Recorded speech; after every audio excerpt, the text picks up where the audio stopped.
भागलपुर बुनकर संघर्ष समिति की ओर से आज शहादत दिवस मनाया गया। इस अवसर पर चंपानगर के मदनी नगर मैदान में भव्य सभा का आयोजन हुआ, जिसमें हजारों बुनकर अपना काम काज बंद कर जुटे। 39वें बुनकर शहादत दिवस के मौके पर बड़ी संख्या में मंच से बुनकर सामाजिक कार्यकर्ता और स्थानीय लोगों ने अपनी बातें रखी।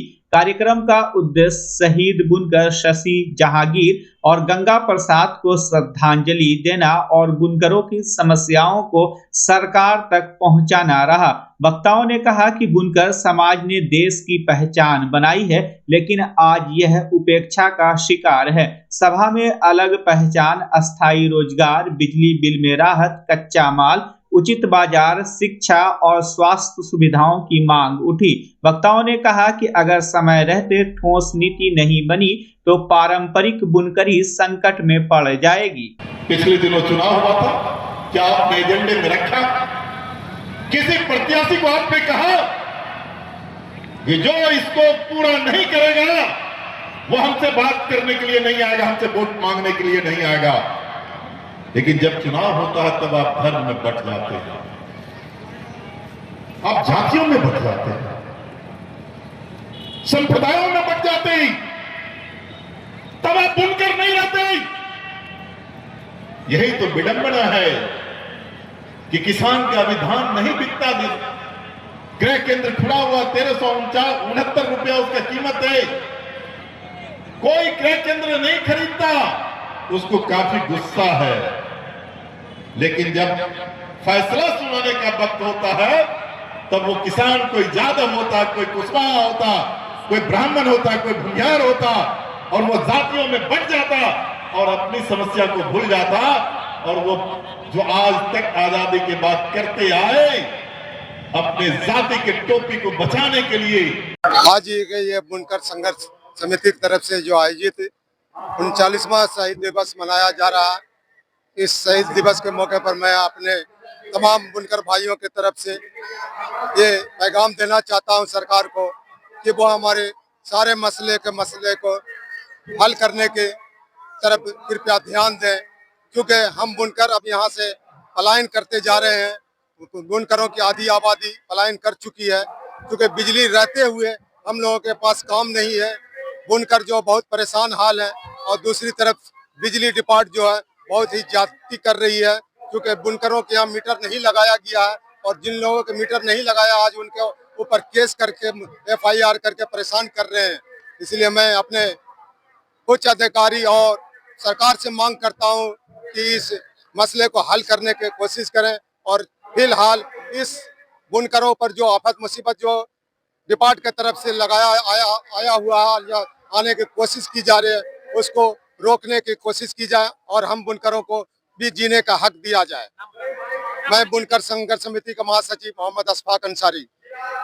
क्या मगर अब तक हम लोग का लड़ाई जो का तो है, किसी तरह 450 करोड़ रुपया माफी किया, उसके बाद कितना करोड़ बकाया हो गया, न बढ़िया से रीडिंग आता, न बिल तिल लेने वाला। अब हमारी मांग सीधे मांग है कि भागवत मान पंजाब में एक कनेक्शन पर 300 यूनिट फ्री करी है, तो हम लोगों को भी पर HP पर पावर लूम 300 यूनिट फ्री करे, साल में 3600 यूनिट, तभी हमारा उद्योग बच सकता है।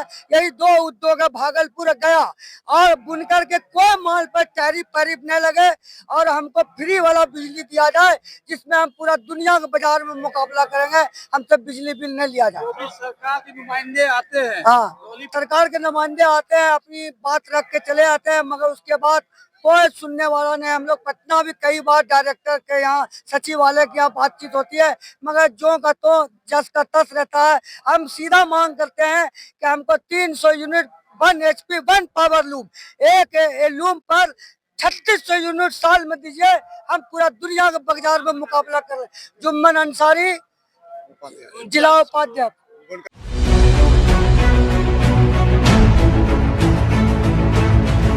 भागलपुर में भूकंप जैसी प्राकृतिक आपदाओं से बचाव को लेकर प्रशासन ने अहम पहल की है। बिहार राज्य आपदा प्रबंधन विभाग की ओर से आमजन को जागरूक करने के उद्देश्य से भूकंप नाटक जागरूकता रथ को गांव-गांव के लिए रवाना किया गया। समाहरणालय परिसर से जिलाधिकारी डॉक्टर नवल किशोर चौधरी ने हरी झंडी दिखाकर रथ को रवाना किया। इस मौके पर जिलाधिकारी ने कहा कि भूकंप से बचाव के लिए पूर्व तैयारी, सही जानकारी और व्यवहारिक प्रशिक्षण बेहद जरूरी है। यह रथ जिला आपातकालीन संचालन केंद्र के समन्वय से संचालित होगा, जिसमें नाटक और संदेशों के माध्यम से लोगों को भूकंप के दौरान क्या करें और क्या ना करें जैसी जानकारी दी जाएगी। पखवाड़ा हम लोग मना रहे हैं। इसका मुख्य मकसद है कि आम जनों को जो भी मकान, जितने भी बिल्डिंग बन रही है, उस बिल्डिंग को भूकंप रोधी बनाना। हम सभी जान रहे हैं कि जो हमारा जोन है भागलपुर, वो सिस्मिक जोन 4 में पड़ता है, यानी भूकंप यदि की जो इंटेंसिटी होगी, तीव्रता होगी, काफ़ी हाई होगी। और भूकंप की तीव्रता जब हाई होती है तो मकान में भूकंप आने पर क्रैक्स आते हैं। तो उस मकान को कैसे बनाया जाए कि मकान में क्रैक्स नहीं हो, कोई खतरा नहीं हो, कोई कैजुअल्टी नहीं हो, उसी को लेकर के लोगों को जागरूक करने के लिए बनाया गया है। आपको अवगत कराना चाह रहे हैं कि हम काफ़ी संख्या में, 500 से अधिक की संख्या में जो राजमिस्त्री हैं, उनको भी भूकंप रोधी मकान कैसे बना सकते हैं, उसके संबंध में ट्रेनिंग दिया गया है। सभी नगर निकाय को भी ट्रेनिंग दिया गया है कि आप जब नक्शा पास करेंगे तो उस नक्शा में इस फैक्ट को आप उल्लेखित करें कि भूकंप रोधी मकान भी बनाएंगे, क्योंकि मकान कम से कम 100 साल के लिए लोग बनाते हैं। तो हम इससे आम जनों के जीवन को सुरक्षा दे सकते हैं। तीसरा है कि हम सभी ग्रामीण इलाकों में जितने भी हमारे बंधु हैं, जितने भी हमारे किसान बंधु हैं और आम जनता है, उनसे भी आग्रह करेंगे कि जब कभी मकान बनाए तो भूकंप रोधी तकनीक से ही मकान बनाए। और कॉस्ट में ज़्यादा खर्च नहीं पड़ता है, मात्र 5 से 7% का कॉस्ट खर्च पड़ता है। उससे आपके मकान में क्रैक्स नहीं आएगा, कभी मकान नहीं गिरेगा और आप सुरक्षित रहेंगे। भागलपुर के ललमटिया थाना क्षेत्र अंतर्गत पीपरपाती रैन बसेरा के समीप एक निजी स्कूल की वैन में अचानक आग लग गई। आग लगते ही इलाके में अफरा तफरी मच गई और आसपास मौजूद लोग सहम गए। स्थानीय लोगों ने सतर्कता दिखाते हुए तुरंत आग बुझाने का प्रयास किया, जिससे बड़ी घटना टल गई। सूचना मिलते ही ललमटिया थाना पुलिस और फायर ब्रिगेड की टीम मौके पर पहुंची और आग पर पूरी तरह काबू पा लिया। गनीमत रही कि घटना के समय वैन में कोई स्कूली बच्चा मौजूद नहीं था।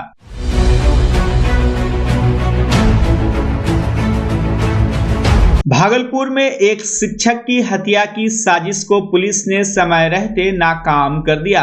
कहलगांव के एसडीपीओ 2 पंकज कुमार ने पीरपैंती थाना में प्रेस कॉन्फ्रेंस कर बताया कि आपसी विवाद में 50,000 रुपए की सुपारी देकर 2 शूटर हायर किए गए थे।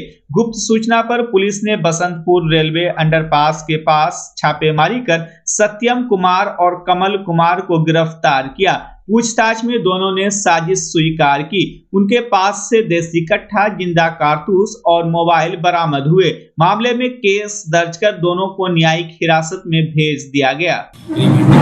प्रिवेंटिव पुलिसिंग के तहत आज सूचना संकलन में वैज्ञानिक अनुसंधान के आधार पर 2 अभियुक्त को हथियार के साथ गिरफ्तार किया गया। एक हत्या होने से शहर में रोका गया है।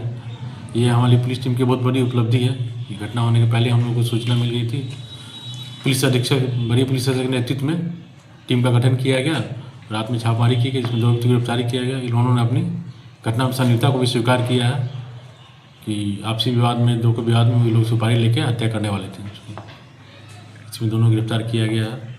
इसमें एक अभियुक्त का नाम सत्यम कुमार, पिता पिंटू यादव, ग्राम खवासपुर एकचारी का है। दूसरा कमल कुमार, पिता पंकज शाह, ग्राम सुंदरपुर, थाना पीरपैंती। दोनों को गिरफ्तारी किया गया। सूचना के आधार पर गिरफ्तारी किया गया। पीर की निशानदेही पे आधार पर लोग बताए हैं, वहाँ से जाकर हथियार भी बरामद किया गया। गिरफ्तारी कहाँ से? इन लोगों की गिरफ्तारी बसंतपुर रेलवे अंडरपास के पास से हथियार के साथ गिरफ्तार किया गया। पहले गिरफ्तार किया गया, फिर वहाँ से हथियार के साथ लोग गिरफ्तार किया गया।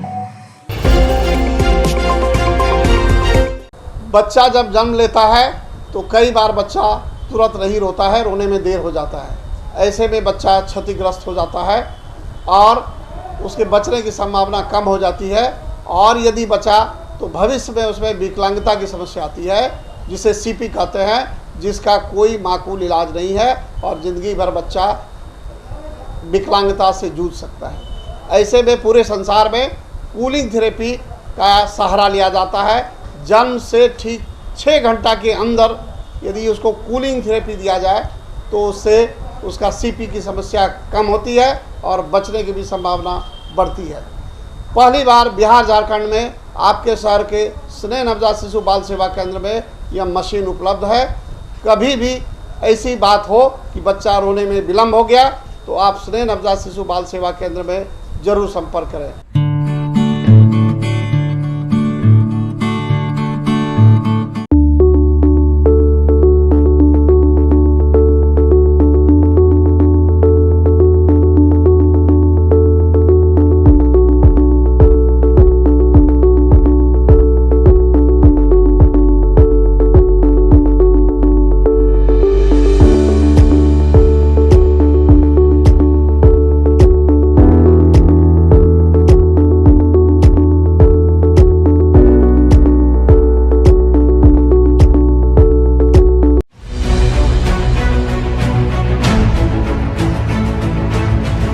भागलपुर के हबीबपुर शर्मा टोला में भागवत कथा के अवसर पर भव्य शोभा कलश यात्रा निकाली गई। यात्रा हबीबपुर से निकलकर तकीचक सालेपुर शिव मंदिर में जल भरी के बाद अलीगंज हुसैनाबाद होते हुए वापस लौटी। कलश यात्रा में क्षेत्र की महिलाओं ने बढ़ चढ़कर हिस्सा लिया। बताया गया कि 7 दिवसीय भागवत कथा प्रतिदिन शाम 4 बजे से रात 9 बजे तक होगी। हबीबपुर विश्वकर्मा आदर्श नगर हरिपुर शर्मा टोला से आज श्रीमद् भागवत कथा का आरंभ हुआ, जो कि कलश शोभा यात्रा हबीबपुर शर्मा टोली से लेकर के आप महादेव स्थान आए हैं। यहाँ से जल भरा जाएगा। जल भरने के बाद यहाँ से हमारा रूट है, यहाँ से भैरवपुर होते हुए अलीगंज जाएंगे। अलीगंज से हुसैनाबाद चौक से नगर भ्रमण होते हुए हम अपने हबीबपुर विश्वकर्मा आदर्श नगर हरिपुर के लिए प्रस्थान करेंगे। अब पुनः 4 बजे से फिर हमारा कथा आरंभ होगा, जो कि रात्रि के 9 बजे तक चलेगी और ये लगातार 7 दिन तक होगी। और ये कलश शोभा यात्रा में लगभग हजारों की से भी ज़्यादा संख्या में लोग हैं और माताएं एवं बहनें हैं और लड़के लोग बच्चे लोग भी हैं। बड़ा भव्य दृश्य है और ये सुंदर नज़ारा को देखने के लिए हमारे हबीबपुर से और सालेपुर से और महादेव स्थान के प्रांगण में सभी लोग आए हुए हैं और जिसका मैं धन्यवाद देता हूँ। धर्म की जय हो, धर्म की विजय हो। हबीबपुर हरिपुर शर्मा टोला जिंदाबाद। क्या नाम है? राधे शर्मा।